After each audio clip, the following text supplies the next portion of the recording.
할렐루야. 오늘도 우리 주의 은혜로 풍성한 은혜가 넘치게 되어지기를 축복합니다. 날씨가 많이 무덥습니다. 짜증도 나고 육체도 힘이 듭니다. 혹시 졸리시는 분이 있으시면 마음 편하게 그냥 주무셔도 됩니다. 하나님은 우리가 잠자는 중에도 우리에게 복을 주시는 줄로 믿으시기 바랍니다. 오늘은 사도 바울이 2차 전도 여행을 할 때에 마게도냐 지역, 빌립보, 그 다음에 데살로니가, 그 다음에 아덴이라고 하는 지역에 가서 복음을 전했던 내용에 대한 말씀입니다. 이 아덴이라고 하는 곳은 다른 말로 아테네라고 우리가 알려졌는데, 이 아테네는 BC 5세기 때 헬라 제국 시대에 그 헬라 제국을 통치했던 이 지역이 바로 이 아테네라고 하는 지역이고, 이 아테네 하면은 민주주의의 원산지고, 또 이 아테네는 올림픽을 시작한 도시이기도 합니다. 또 소크라테스나 플라톤 이런 철학자들의 고향이기도 하고, 또 당시에 세계에서 최고 큰 대학이 있던 곳이고, 그래서 철학이나 문학 또 과학이나 예술 이런 중심지가 바로 이 아덴이라고 하는 도시입니다. 그래서 이 도시를 한마디로 말하면 그때 당시에 우리 인간들이 만들 수 있는 모든 문화가 최고조로 발달되어진 그러한 최고의 도시가 바로 이 아덴이라고 할 수가 있습니다. 그런데 사도 바울이 그 아덴을 보니까 오늘 16절의 말씀 보면은 바울이 아덴에서 그들을 기다리다가 그 성에 우상이 가득한 것을 보고 그랬어요. 이 아덴에는 뭐가 가득했다고요? 우상이 가득했다. 우상은 뭐죠? 하나님 외에 다른 신을 섬기는 것. 그것을 성경에서는 우상이다 이렇게 말씀했습니다. 왜 이 아덴에는 우상이 가득했느냐?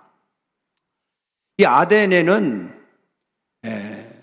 새로운 신에 대한 어떤 이 전례를 받거나 어떤 새로운 신이 전해지게 되면은 그 신을 위하는 제단, 그 신을 섬기는 그러한 이 신전들을 많이 세웠습니다.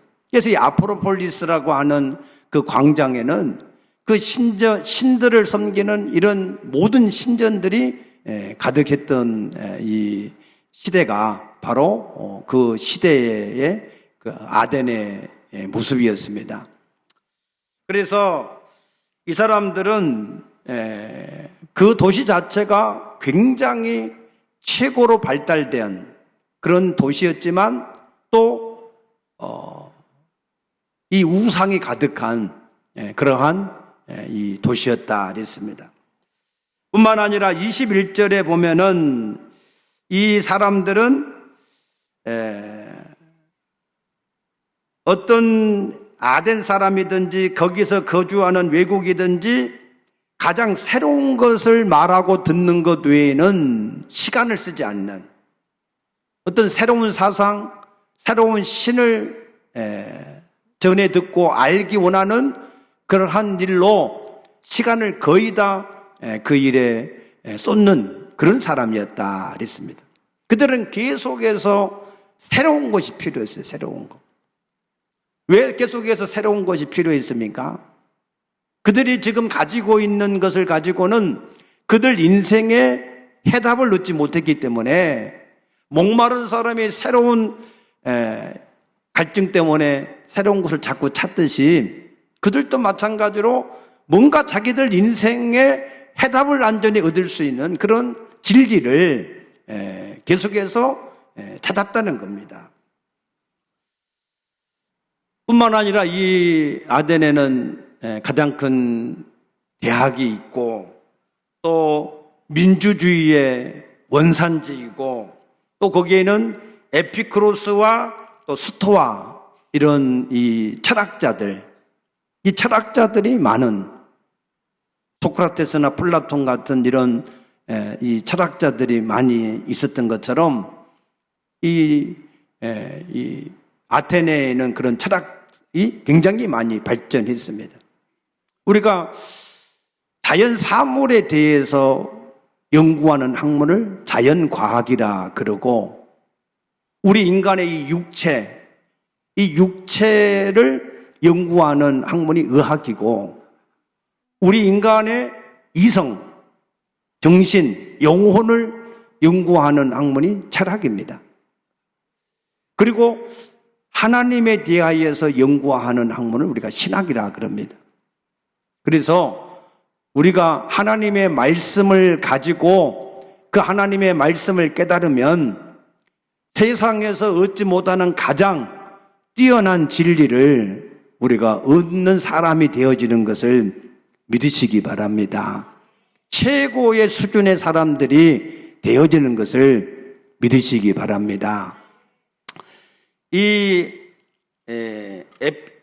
에피쿠로스라고 하는 이 파는 어떤 사람이냐면 쾌락을 추구하는 물질주의의 그런 이 학문을 가진 사람들이고 이 스토아라고 하는 이 학파는 어떤 학파냐면 우리 인간으로 하여금 자족을 끈질기게 인내로 이겨낼 수 있게 하는 그것을 추구하는 그런 합리적인 이 철학파의 사상을 가진 사람들입니다.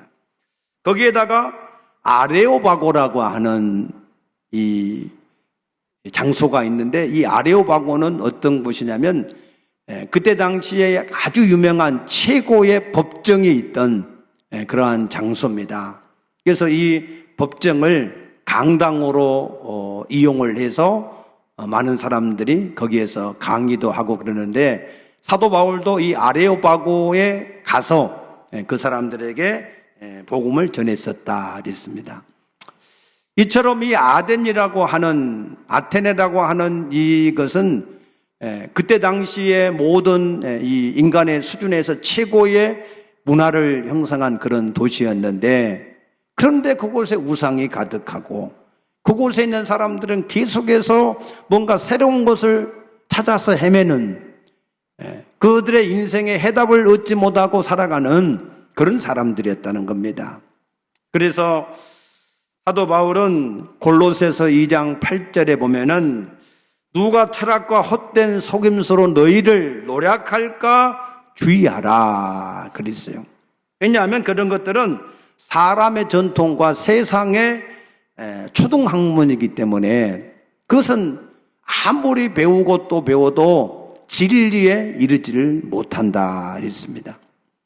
그래서 우리가 인생을 70이고 강건하면 80을 사는데 최소한 우리가 이 땅에서 우리 인생을 살아갈 때에 우리 인생에 대한 해답을 가지고 살아가야 우리 인생을 짧은 이 시간을 지날 때 허비하지 않고 방황하지 않고 우리 인생을 알차게 살아내게 될 줄로 믿습니다.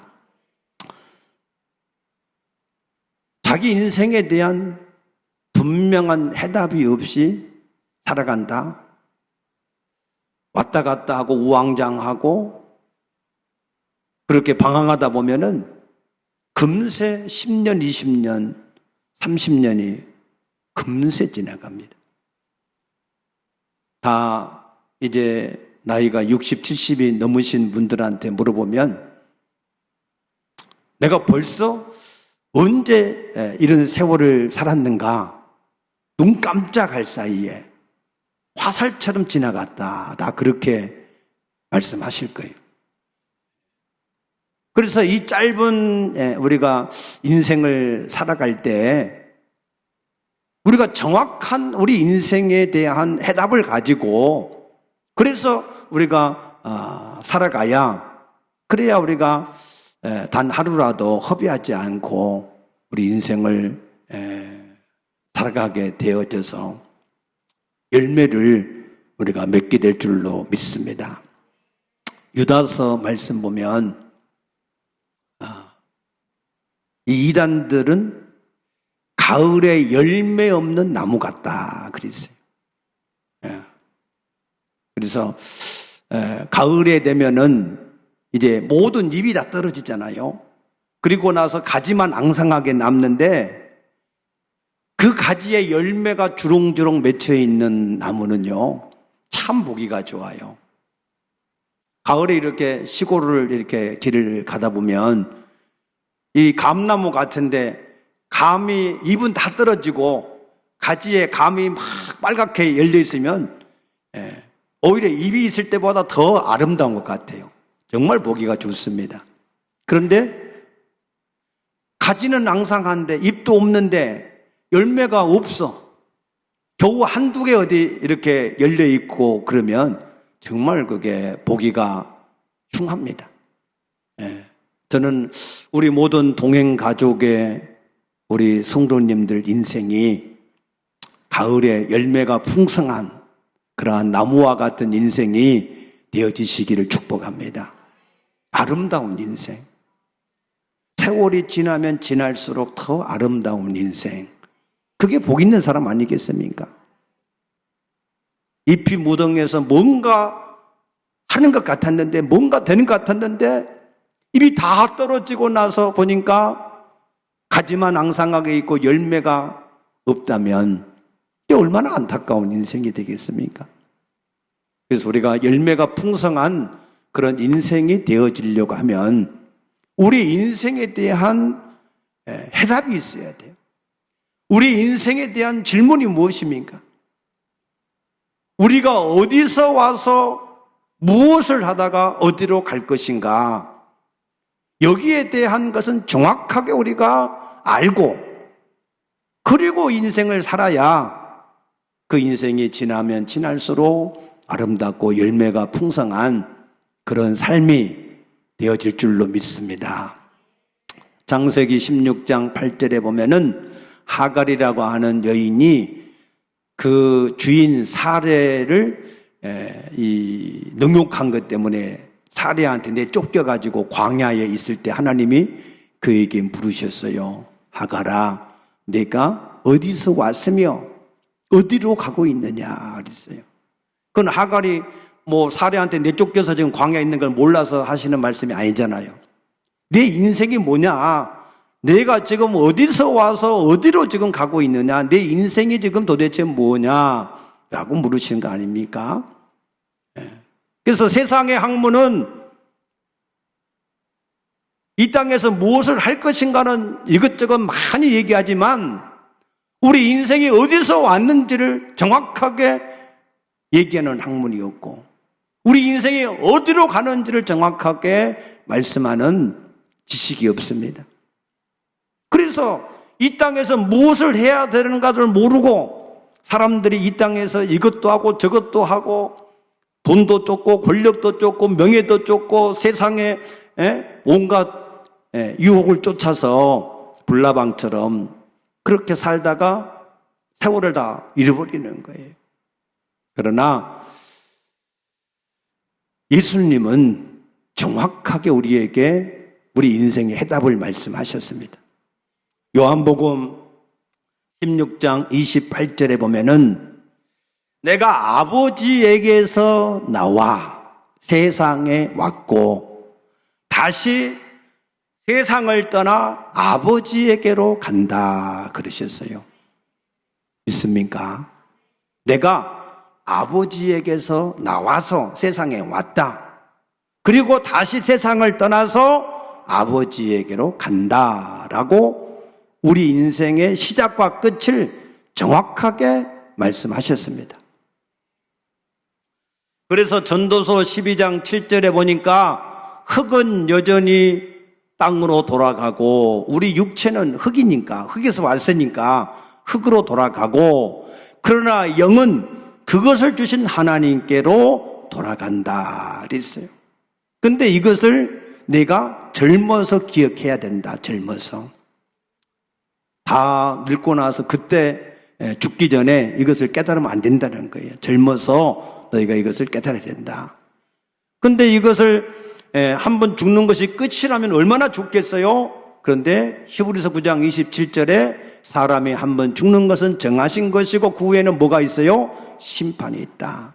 요한계시록 20장 13절에서 15절 말씀 보게 되면 이 심판은 두 가지가 있다. 하나는 생명책에 대한 심판이 있고 하나는 행위록책에 대한 심판이 있다라고 말씀하셨습니다. 그 생명책에 저와 여러분의 이름이 반드시 기록되어져 있기를 주의 이름으로 축복합니다. 언제 이름이 기록되느냐? 요한복음 5장 24절에 보니까 예수를 믿을 때 그 사람의 이름이 사망에서 생명으로 옮겨져서 심판을 받지 않는다 그랬습니다. 예수를 믿으십니까? 예수를 믿으십니까? 예수를 누구로 믿으십니까? 너희는 나를 누구로 하느냐 그랬어요. 우리가 예수님에 대해서 잘 아는 것 같지만 그러나 잘 알지 못하는 사람들이 많습니다. 뭘 보면 알 수 있느냐? 열매를 보면 알 수 있어요. 삶을 보면 알 수 있어요. 입술로만 주여 주여 한다고 그래서 예수를 아는 게 아니라 그랬어요.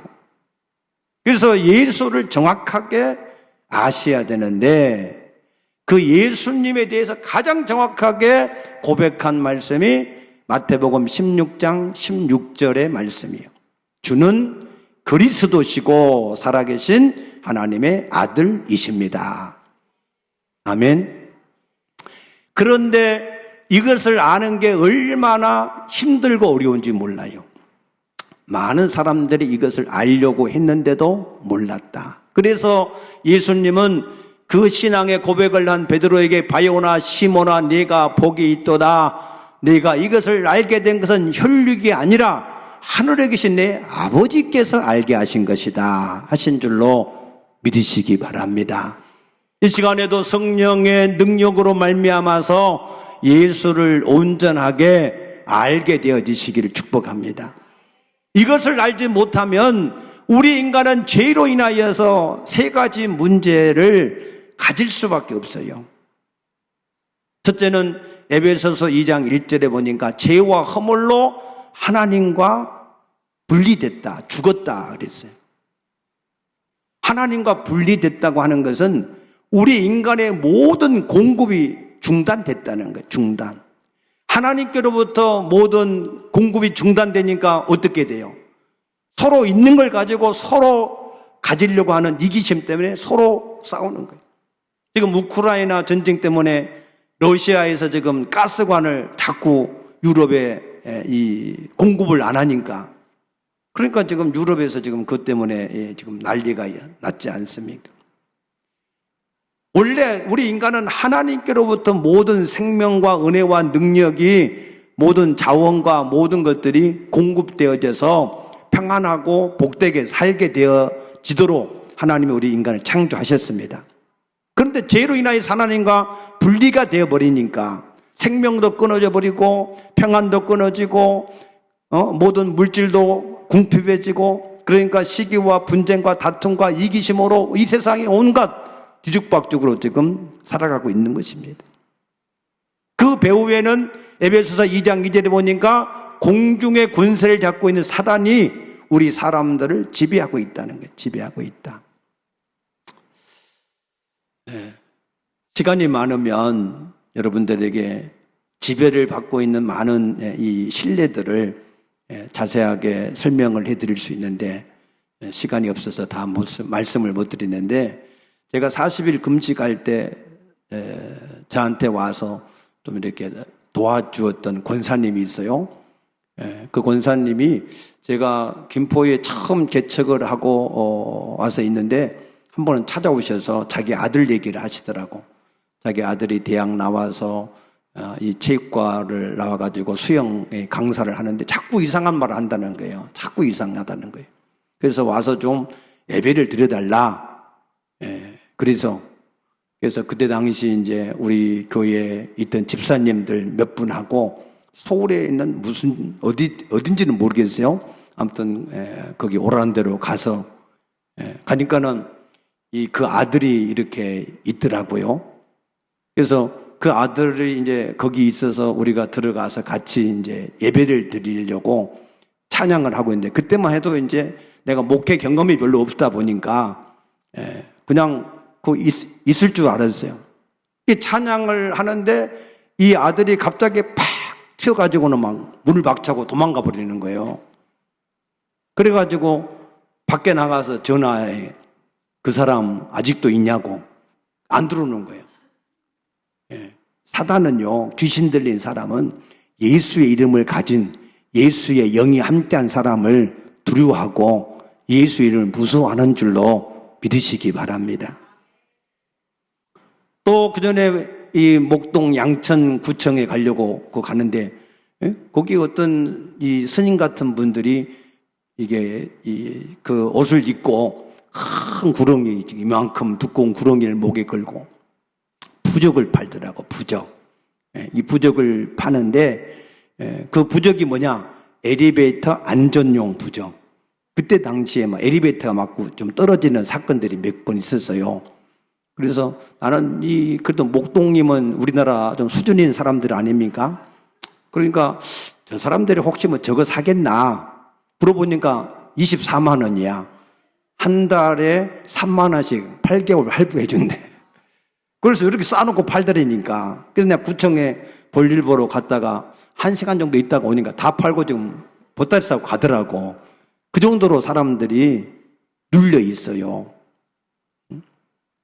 그 전에 또 이렇게 신방 전도사 할 때 어디 갔더니 산후조리병, 산후를 이게 이후로 이게 병이 생겨가지고 굉장히 아픈 분이 있는데, 그 시엄마가 완전히 불교 이렇게 좀 독실한 분이라서 어디 절에 가서 물어봤대. 그러니까 큰 구슬 해야 된다. 그 나를 받아놨어. 근데 그 사람은, 그 여자는 예수 믿는 이 집사님이고, 그 시동생은 또 아주 굉장히 그 난폭한, 굉장히 막 칼부림을 하는 이런 무서운 사람이고. 근데 나보고 어떻게 해야 되겠냐고. 지금 시엄마가 날 잡아갖고 왔는데 이거 어떻게 해야 되겠냐고. 그래서 간절하게 기도했는데 하나님이 깨끗하게 치료하신 줄로 믿으시기 바랍니다. 그래서 그 사람이 저기 이민을 가면서 저한테 고맙다고, 그때 당시에 브루스타, 이게 그 브루스타가 뭔지 아시죠? 가스 이렇게 조그맣게 들고 다니는 거. 그때 사람들이 곳곳에 삼겹살 구워먹는 게 유행이었어요. 대유행. 온갖 들에 가면은 다들 사람들이 막 그거 들고 와서 삼겹살 구워먹던 그런 시대가 있었습니다. 그런 일들이 뭐 수없이 많아요. 영적으로 눌려있는 일들이 너무나 많습니다. 어떤 사람들은 이렇게 보면은 옛날에 이 산호 아파트 살 때 보니까 차를 무슨 아반텐가를 무슨 이렇게 탄데 거기다가 막걸리를 붓고 거기다가 고사를 또 지내더라고. 아무튼 그 명태 이렇게 말린 거 이거를 그 운전대에다 메고 다니고 어떤 별 사람들이 다 있어요. 우리가 몰라서 그렇지 굉장히 수준 높은 사람인 것 같은데, 제가 옛날에 Y10이나 저기 이 과천에 이 과학기술부 이런 데 가서 신우회 예배 드리러 가보면 워싱턴 특파원으로 갔다 온 사람도 또 그 암 때문에 막 그렇게 고통을 당하고, 또 과학기술은 가니까 거기도 또 이것도 그 양반도 박사도 학위 받은 사람인데 또 영적으로 막 우울증에 눌려가지고 계속해서 고통을 당하고, 겉으로는 멀쩡해요. 그런데 이런 사람들이 눌려있는, 영적으로 눌리는 사람들이 너무너무 많아요. 그래서 그 사람들이 할 수 없이 다른 신을 뭔가를 찾는 거예요. 그러다 보니 점점점 그들의 삶 자체가 하나님의 저주 가운데 이게 본질상 진노의 대상으로 살아갈 수밖에 없어요. 고통스러우니까 다른 종교를 계속해서 찾는 겁니다. 그래서 사람들은 그걸 해결해 보려고 막 지식도 쌓아보고 공로도 쌓아보고 여러 가지 많은 종교를 가져봤는데 이 아덴 사람들도 그런 종교심이 굉장히 많았다 그랬어요. 그런데 그것 갖고는 해답이 안 돼요. 그래서 하나님이 여인의 후손을 우리에게 해답으로 주신 줄로 믿으시기 바랍니다. 그래서 히브리어 말로는 메시아, 헬라 말로는 그리스도. 메시아나 그리스도는 같은 뜻이에요.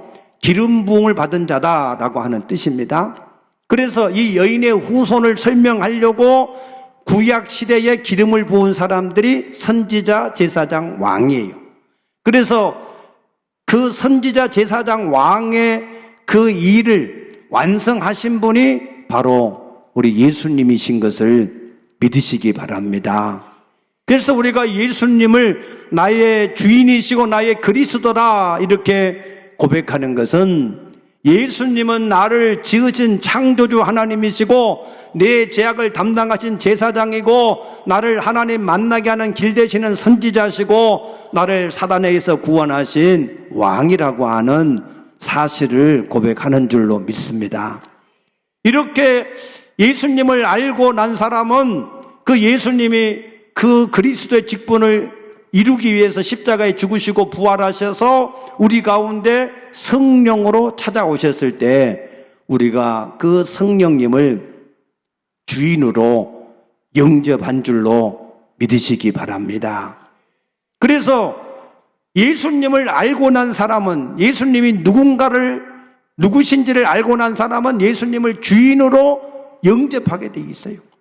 그런데 이 영접을 했을 때 진짜 영접이 있고 가짜 영접이 있어요. 진짜와 가짜를 어떻게 구별하느냐? 진짜 영접을 한 사람은 그 사람 속에 성령이 내주가 되어졌다 그랬어요. 에베소서 1장 13절에 이 복음을 말씀을 듣고 믿은 사람에게는 성령으로 인을 쳤다 그랬어요. 그래서 고린도후서 13장 5절에는 누구든지 그 사람 속에 그리스도와 계시지 않은 사람은 버림을 받은 사람이다. 그래서 여러분들이 지금 다시 한번 자신을 시험하고 확증해야 될 것은 과연 내 안에 예수가 계신가? 그 예수가 있어야 여러분의 이름이 생명책에 기록이 되는 것이고 그 예수가 있어야 여러분이 이 땅을 떠날 때 하나님의 나라에 갈 수가 있는 것이고 둘째 사망에 지옥에 가지 않는 것을 믿으시기 바랍니다. 성경에는요, 천국보다 지옥을 더 많이 말씀하셨어요. 지옥은 가볼 만한 데가 아닙니다. 지옥은 절대로 가면은 안 되는 곳입니다. 아멘입니까? 마태복음 5장 38, 9절에 보게 되면 예수님이 너희의 눈을 빼는 한이 있고 너희의 팔을 잘라버리는 한이 있더라도 지옥을 가서는 안 된다 그랬어요. 아멘. 지옥은 한번 가볼 만한 데가 절대 아니에요. 절대로 안 가야 되는 곳이 지옥인 것을 믿으시기 바랍니다. 그래도 혹시 가보고 싶은 사람이 있으면 가보세요. 들어가기는 자유로 들어갈 수 있지만 나오지를 못해요. 밤낮 그 속에서 영원히 세세토록 유황불 가운데 또한 여러 가지 많은 형벌 가운데 고통을 받는 곳이 지옥인 것을 깨닫게 되시기 바랍니다. 그래서 혹시 여러분이 알고 있는 사람이 있으면 반드시 그 사람을 사랑하는 최고의 사랑이 그 사람을 구원하는 일이 그 사람을 가장 사랑하는 일인 줄로 믿으시기 바랍니다. 그래서 이제 성령이 내 안에 오시면 주인이 누가 주인이 됐어요? 예수님이 주인이 된 거죠. 아멘입니까? 이전에는 내가 주인인 줄 알고 착각하고 살았는데 그런데 성령이 내 안에 오시는 순간부터 우리가 예수를 누구로 영접했어요? 주인으로, 키리오스, 주인.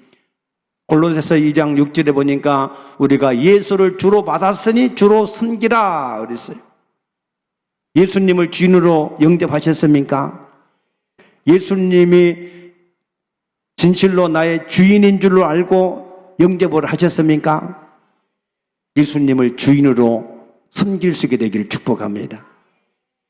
주인으로 영접만 해놓고 안 섬기면 그거는 영접 안 하는 거랑 똑같은 거예요. 왜? 야고보서 2장에 보니까 14절에 우리가 믿음이 있다 하고 행함이 없는 것은 죽은 믿음이다.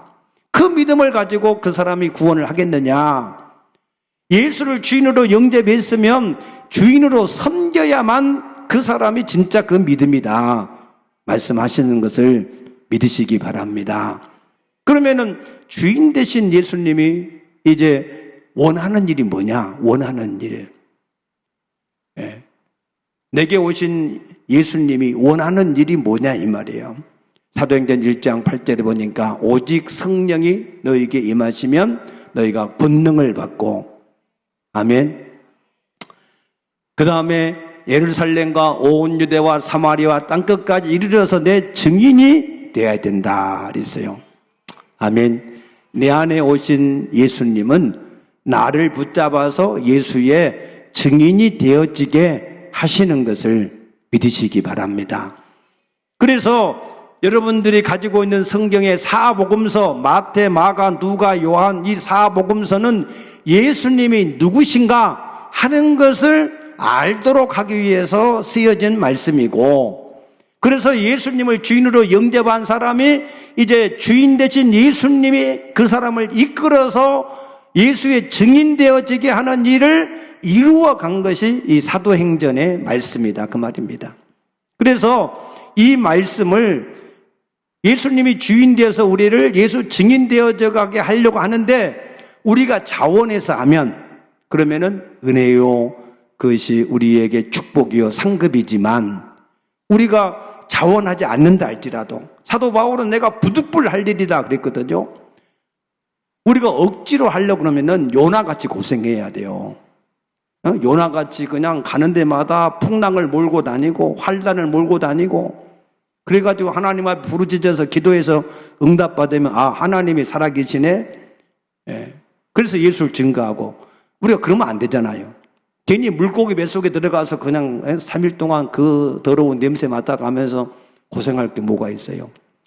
자원하는 자가 복이 있을 줄로 믿으시기 바랍니다. 그래서 우리는 성령을 따라서, 아멘, 성령을 따라서 예수님이 우리를 증인으로 삼아 가실 때 우리가 자원함으로 하나님 앞에서 순종할 수 있게 되어지기를 축복합니다.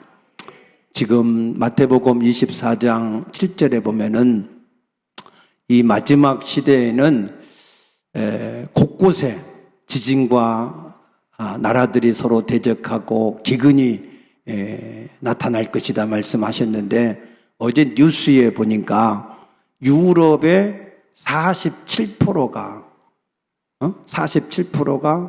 기근이래, 기근. 영국의 템즈강도 말라가고, 이 프랑스의 강들도 말라가서 그 강물을 함부로 쓰면은 벌금이 어마어마하더라고요. 그래서 지금 유럽 전체, 한 나라가 아니에요. 유럽 전체가 지금 기근 때문에 난리가 아닙니다. 거기다가 우크라이나 전쟁은 계속해서 되어지고 있고, 폭염은 가득하고, 이 유럽이 굉장히 왜 중요하냐? 성경의 모든 역사의 무대가 유럽이에요, 유럽. 그래서 그 모든 게 이게 아수르, 바벨론, 페르시아, 헬라 모든 제국들이 다 그 유럽에서 있던 이 시대적인 배경이 있습니다. 그래서 유럽에 이 나타난 징조들이 굉장히 우리에게 중요한 메시지가 있습니다. 그러므로 우리가 이러한 때에 근신하고, 날씨가 덥지만 정신을 차리고 할렐루야 깨어서 은혜 받아야 될 줄로 믿습니다. 고린도후서 6장 2절에 보라 지금이 구원을 받을 만한 때요, 보라 지금이 은혜의 날이로다 그랬어요. 여러분, 구원과 은혜는 아무 때나 우리가 받을 수 있다고 해서 받고 싶다 받을 수 있는 게 아니에요. 하나님이 정해놓은 때가 있어요. 하나님이, 저는 우리 동행교회 성도들을 위해서 이번 동행가족 수련회를 준비하신 줄로 믿습니다. 그래서 이번 기회에 우리 모든 성도들이 다 성령의 충만함을 받고 직장 다니는 분도 사표까지는 내지 말고 휴가를 내서 참석해서 은혜 받아야지, 은혜. 여러분, 한 번만 은혜 받으면 인생이 바뀌어진다니까, 운명이 바뀌어진다니까. 아멘입니까? 여러분, 은혜 받으십시다. 그래서 구원도 받고 은혜도 받아서 마지막 시대에 우리가 넉넉하게 예수를 주인으로 잘 섬기고 예수의 증인된 삶을 살아감으로 승리하는 저와 여러분이 되어지시기를 주의 이름으로 축복합니다. 축복합니다. 기도하겠습니다.